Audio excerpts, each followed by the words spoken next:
Voltei. Show de bola. Vamos lá, gente. Vamos falar do movimento sionista. O que é esse movimento? Basicamente, cara, tá ventando horrores aqui. Vamos voltar. Basicamente, o que aconteceu? No século XIX, finalzinho do século XIX, início do século XX, esse movimento se estrutura. Principalmente por conta de um artigo feito por um jornalista judeu na época, Herzl, que é o nome dele, não sei o que sei que lá, Herzl. E basicamente o que ele dizia nesse artigo? Ele dizia o seguinte, que a Palestina era uma terra sem povo para um povo sem terra. Pegaram? Quando isso é afirmado, é automaticamente desconsiderado que, na região da Palestina existiam pessoas ali, e dois, se é uma terra sem povo, as pessoas que estão lá não são povo, não são gente. Então perceba, o movimento sionista é um movimento que prega o retorno dos judeus à terra sagrada, que eles tinham sido expulsos lá atrás pelo Império Romano, porém, ela desconsidera totalmente as populações que ocuparam essa região depois da expulsão dos judeus. Tranquilo? E tem um ponto também. Na religião judaica, é posto no livro sagrado deles que a volta do Messias só vai ocorrer a partir do momento em que a terra sagrada estiver completamente ocupada pelos judeus. Então, o retorno dos judeus para a Palestina é algo que não se sustenta só numa preocupação geopolítica ou entregar a terra para um povo que está sem terra. Não. Se sustenta também num ponto de vista religioso. Porque se fosse assim, dá uma terra lá para os judeus, sei lá, na Ásia, no Oriente Médio está na Ásia, mas dá, sei lá, uma região em algum outro país asiático para não dar problema. Dá para eles uma porção ali em algum outro país, da Europa mesmo, divide ali um pouquinho, dá para eles, sei lá, pensa em alguma coisa. Sabe, difícil, ia ser difícil, mas tenta. Não, a questão do movimento sionista é específica. Eles não querem qualquer terra, eles querem a Palestina inteira, completa, toda para os judeus, por conta dessa volta do Messias, tá bom? E eu deixo claro mais uma vez, eu não estou colocando meu ponto de vista em nada do que eu estou falando aqui, tá? Absolutamente nada. Eu estou só narrando o que é. Isso é um fenômeno histórico geográfico, tá bom? Então é isso. O movimento sionista ele prega que a Palestina é uma terra sem povo para um povo sem terra. E que povo é esse? Os judeus, os hebreus, tá? É um movimento característico do finalzinho do 19 e início do século 20 e que prega a criação de um Estado judeu. Vamos olhar aqui a Segunda Guerra Mundial. O que acontece aí na Segunda Guerra Mundial? Aconteceu um fenômeno que é verdade, tá? Essas coisas que falam na internet que o Holocausto não existiu é uma mentira descarada. O Holocausto existiu pra caramba. Milhões de judeus foram mortos da maneira mais cruel pelos nazistas. Então, ocorreu o Holocausto. E no fim da Segunda Guerra Mundial começa um outro processo, que é a Guerra Fria. Por que é fundamental ter em mente esses dois pontos? Pelo seguinte, o mundo estava se sentindo na obrigação, por conta do Holocausto, de, caramba, peraí, milhões de pessoas foram mortas, milhões de judeus foram mortos, os caras estão sofrendo pra caraca aí na Europa, sabe? Vamos dar terra pra eles. Eles querem a terra? Vamos dar terra pra eles. Toma a terra aí, judeu. Tá tranquilão. Então esse foi um ponto. O outro ponto foi o seguinte, Guerra Fria. Por que é fundamental ter isso em mente? Pelo seguinte, o Oriente Médio é a região com maior concentração de reservas de petróleo do mundo, como a gente já viu. Mais ou menos 70% de todo o petróleo está lá. Então, para os Estados Unidos, era fundamental ter um parceiro nessa região. Vamos lembrar que Guerra Fria foi entre norte-americanos e soviéticos, né? Bloco capitalista e bloco socialista. Pois bem, o que acontece? Professor, você falou que os Estados Unidos, ele historicamente é parceiro da Arábia Saudita. Então, o que tem a ver uma coisa com a outra? Pelo seguinte, os judeus, quando migraram lá atrás para a Europa, eles foram fundamentais para a construção cultural desses países, como eu falei para vocês. E quando a Inglaterra passa a colonizar a América do Norte, mandando colonos para lá, esses colonos eram judeus, em grande parte. Por isso que os Estados Unidos têm uma relação cultural com os judeus muito grande. Então, você ter um parceiro no Oriente Médio é bom? Muito bom. Ter um parceiro no Oriente Médio que tem as bases culturais iguais às suas é maravilhoso. Entenderam? Então, você ter um parceiro nessa região tão importante, né, que tem as mesmas bases culturais que você, é fundamental de acordo com o ponto de vista estratégico e geopolítico, para se fazer presente ali e impedir o avanço do socialismo pelo mundo. Tá? Então, esses dois pontos são fundamentais. Vamos continuar. Inglaterra, o que acontece? Lá no século XIX, aconteceu um fenômeno que é o chamado imperialismo, em que basicamente os países da Europa Ocidental invadem a África e a Ásia, tá? E dividem esses territórios para si como se fossem doce, né? Você fica com esse, eu fico com esse, enfim. O que explica, inclusive, o porquê da pobreza do continente africano até hoje. Mas isso é uma outra aula. Vamos continuar aqui. Então, nesse momento do pós-Segunda Guerra Mundial, início da Guerra Fria, a Inglaterra tinha ficado com a posse, com o poder sobre o Oriente Médio.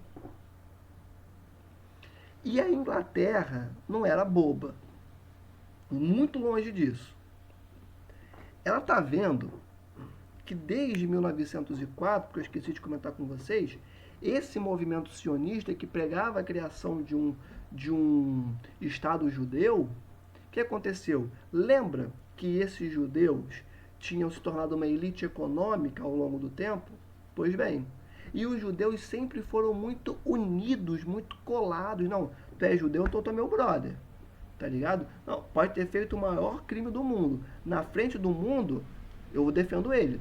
Por trás, eu dou um esporro, enfim, mas é judeu, tamo junto. E como eles dividiam a mesma religião, eles queriam criar o Estado de Israel, o Estado judaico. Né? E esse movimento sionista ele teve uma abrangência muito grande em toda a comunidade judaica do planeta. Muitos dos judeus eram sionistas.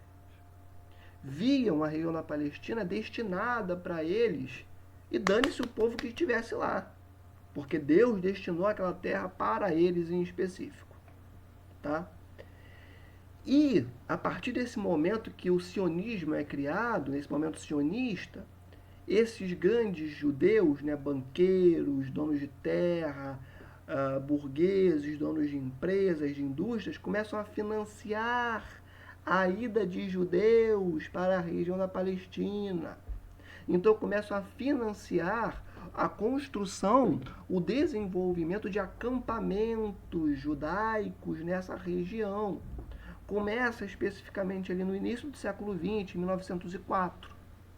Aqui, a gente está no final da Segunda Guerra Mundial, no início da Guerra Fria. Só que a Inglaterra estava vendo isso acontecendo há um tempo. E a Inglaterra está olhando, está vendo que está chegando judeu. E o que acontecia?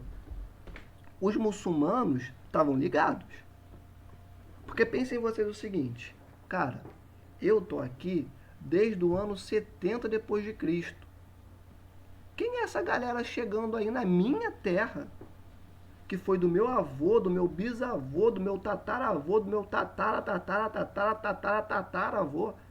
Quem é esse cara apontando para mim e falando que é a terra sagrada, que o Messias vai voltar, que é dele, que é do povo dele? Eu não sei nem quem é essa galera. Eu estava aqui de boa, no meu canto apareceu um cara aleatório aqui, falando que ia fazer um acampamento, se juntou aqui com mais não sei quantas pessoas, e estão dizendo que o bagulho todo é deles. Não, calma aí, mané. Vamos com calma nesse troço. Respeita, pô. Basicamente é isso que os muçulmanos falaram, que os palestinos falaram, que os árabes falaram. Entenderam? Então a Inglaterra está olhando, cara, isso vai dar problema, isso vai dar problema, isso vai dar BO. Vai dar BO. Os muçulmanos não curtem uma galera estrangeira chegando, participando da terra deles. Os judeus estão convencidos que a terra foi Deus que mandou para eles e vão continuar chegando. Os caras têm um poder econômico absurdo. Vai dar problema, vai dar problema. O que a Inglaterra fez? De início, ela pensou assim: gente, eu vou dividir aqui, ó, vai ser um estado judeu e vai ser um estado aqui palestino, estado árabe. Os judeus que estavam migrando para a região falaram para a Inglaterra assim: não. Caraca, vai ter um vento muito forte, gente, muito forte agora, fiquei até com medo. Mas vamos voltar. A Inglaterra tentou dividir, né? Um minutinho só. Vou dar uma pausa, que eu vou trancar essa porta. Voltei. Foi mal, gente. Se eu não trancasse a porta, ela ia ficar batendo. Pronto, voltei. Então o que acontece? Os judeus olham para a Inglaterra e falam: Inglaterra, eu não tô afim de dividir a terra sagrada com uma galera que eu nem considero. Não tô muito afim, não. O que eles começaram a fazer? Eles começaram a atacar pontos estratégicos ali da Inglaterra. Eles tinham ali alguns pontos de controle, porque afinal de contas a região era da Inglaterra, então ela tinha que criar infraestruturas para dizer: eu estou aqui.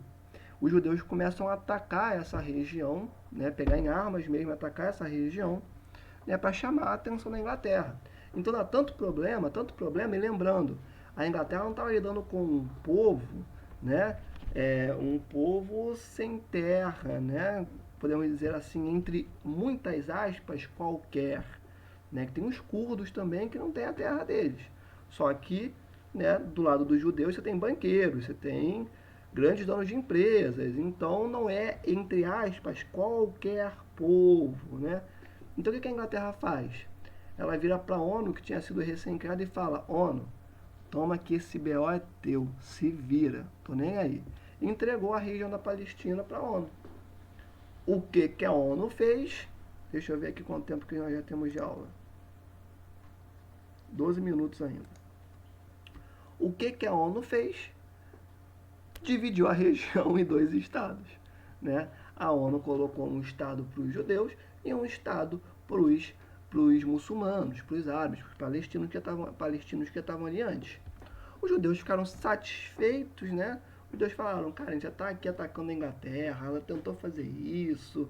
Tá, na divisão da ONU, mais ou menos 56% do território da Palestina estava sendo dado aos judeus para formar o Estado de Israel e 40 e poucos por cento, 48, 49% para os muçulmanos, para os árabes, para os palestinos. Os judeus ficaram satisfeitos, falaram: tá tranquilo, tá, melhor do que nada. Os palestinos falaram: não, que isso, cara? Que isso? Eu tô aqui há um tempão. Minha família tá aqui há um tempão. O maluco botou num livro lá sagrado que é terra sagrada.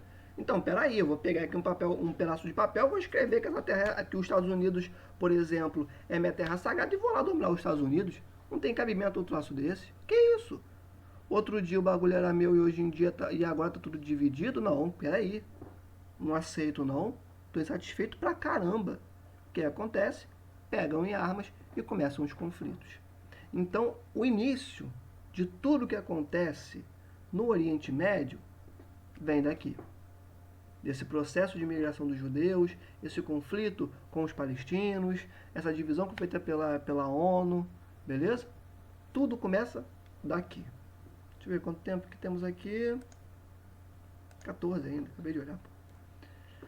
E o que acontece? A gente vai ter a guerra da formação de Israel. A ONU delimitou, os palestinos pegaram em armas, foram para cima, só que assim, tá feito, né? E o que acontece? de um lado você tinha os judeus e do outro os países árabes. E aí você pode pensar, pô, professor, mas então eram vários países contra Israel, então Israel não tinha chance, né? Não, gente, é óbvio que tinha.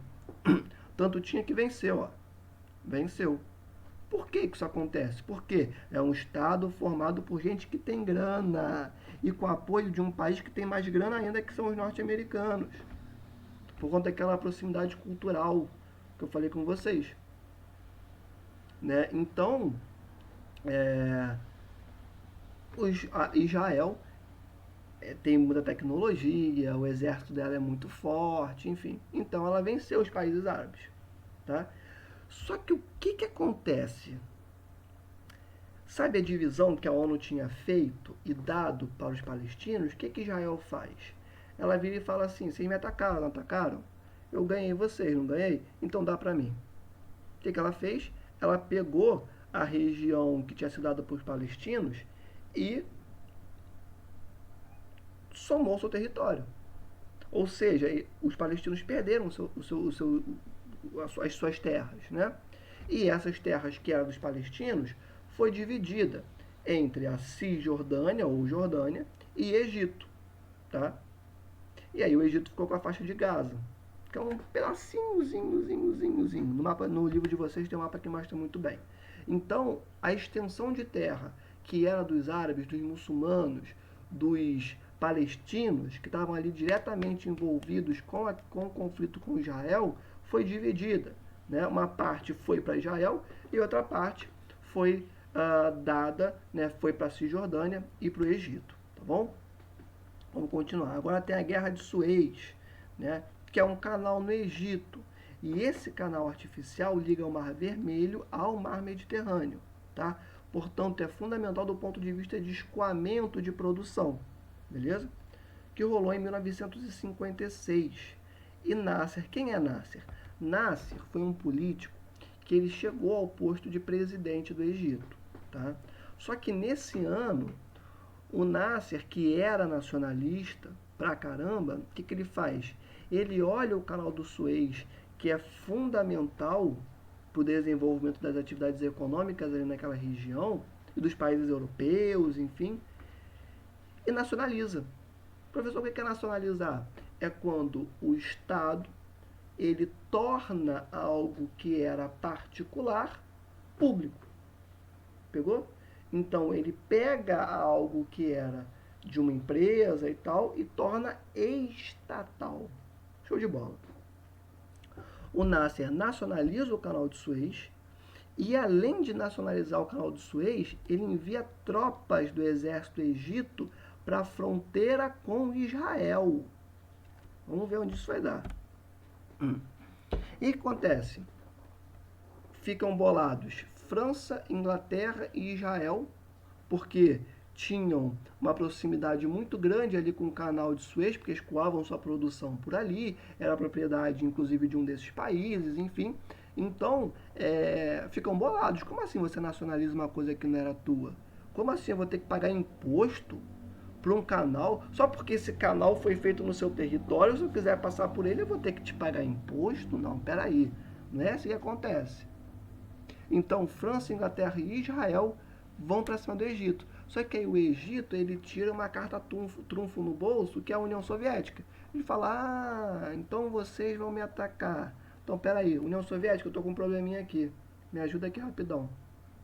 E aí, gente, a União Soviética era o segundo país, difícil falar quem era mais nesse momento, né? Mas era a segunda potência do mundo, com o segundo maior exército do planeta. Você chamar a União Soviética, você jogar baixo. Então, quando a União Soviética fala, se atacar o Egito, eu vou atacar vocês, a França, Inglaterra e Israel dão um passo para trás. Falam, pô, deu ruim, mané. Aí o que eles fazem? Eles falam, você puxou tua carta trunfo? Peraí que eu vou puxar a minha carta trunfo. Estados Unidos, deu ruim, me ajuda aqui. Aí os norte-americanos olham para a situação, falam, cara, olha o que eu tenho na minha mesa. Egito, que está lutando por um canal que passa pelo território dele, junto da União Soviética, que é meu inimigo, Do outro lado tem a França, a Inglaterra e Israel. Se eu entrar nisso, eu vou começar uma terceira guerra mundial que pode levar ao fim do planeta. Por causa de um canal, peraí, não vou me envolver nisso não. E esse xizinho, perdão, gente. Nossa, minha garrafa tá longe. Vamos continuar sem água mesmo. Desculpa, gente. Esse xizinho aqui nos Estados Unidos significa que eles negaram participar desse conflito ao lado desses três países. Aqui, ó, preferem não interferir. Então, os norte-americanos preferem não participar desse conflito, preferem não apoiar a França, Inglaterra e Israel, e quem sai vencedor é aquele que ninguém imaginou que fosse vencer. O Egito, porque contou com o apoio da União Soviética. Sacaram? E até hoje o canal de Suez está na posse do Egito. O próximo conflito foi a Guerra dos 6 Dias, que rolou em 1967, que foi a maior alteração das fronteiras que já aconteceu na região do Oriente Médio, na região da Palestina. E já deu 20 minutos. Vou parar e volto na próxima parte.